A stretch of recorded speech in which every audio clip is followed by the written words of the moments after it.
Yes, অবশেষে ভারতের বিপক্ষে বাংলাদেশের ঐতিহাসিক জয়। 1-0 গোলে কিছুক্ষণ আগে ভারতকে হারিয়ে বাংলাদেশ দীর্ঘ 22 বছরের আক্ষেপ ঘুচালো। ভারতকে হারানো মানে আমাদের জন্য আনন্দ আনন্দ আনন্দ কয়েক গুণ বেড়ে যাওয়া। অভিনন্দন বাংলাদেশ ফুটবল দলকে, অভিনন্দন হামজা চৌধুরীকে, যিনি পুরোটা মাঠে বাংলাদেশকে আজকে দারুণ খেলা উপহার দিয়েছেন। কোনো সময় গোলকিপার, কোনো সময় ডিফেন্স, কোনো সময় পুরো মাঠ জুড়ে তিনি যেভাবে খেলেছেন ভাই, দারুণ দারুণ দারুণ। ভারতের বিপক্ষে বাংলাদেশের ঐতিহাসিক জয়। আমি খুশিতে আত্মহারা। এমন একটা চমৎকার জয় পাবো ভাবতেও পারি নাই।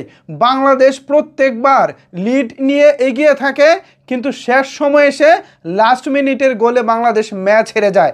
আজকেও সেটা হয় কি না এটা নিয়ে আমি ভাই প্রচুর টেনশনে ছিলাম। মাত্র ম্যাচটা শেষ হলো, পুরো গায়ের লোম দাঁড়িয়ে গেছে। এমনিতেই তো জয় আমাদের জন্য বিশেষ কিছু, আর সেটা যদি হয় ভারতের বিপক্ষে তাহলে তো ভাই খুশির সীমানা থাকে না।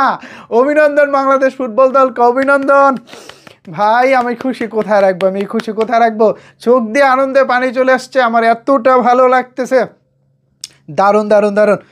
অভিনন্দন বাংলাদেশ দলকে, অভিনন্দন। ভিউয়ার্স, আবার পরে কথা হবে। এই মুহূর্তে আর কথা বলতে পারতেছি না, আমার পুরো শরীর কাঁপতেছে। এই বিষয়ে একটু কিছু বলে যান, নিচের কমেন্টস বক্সটা আপনাদের জন্য ওপেন রইল। ধন্যবাদ সবাইকে এতক্ষণ আমার সাথে থাকার জন্য।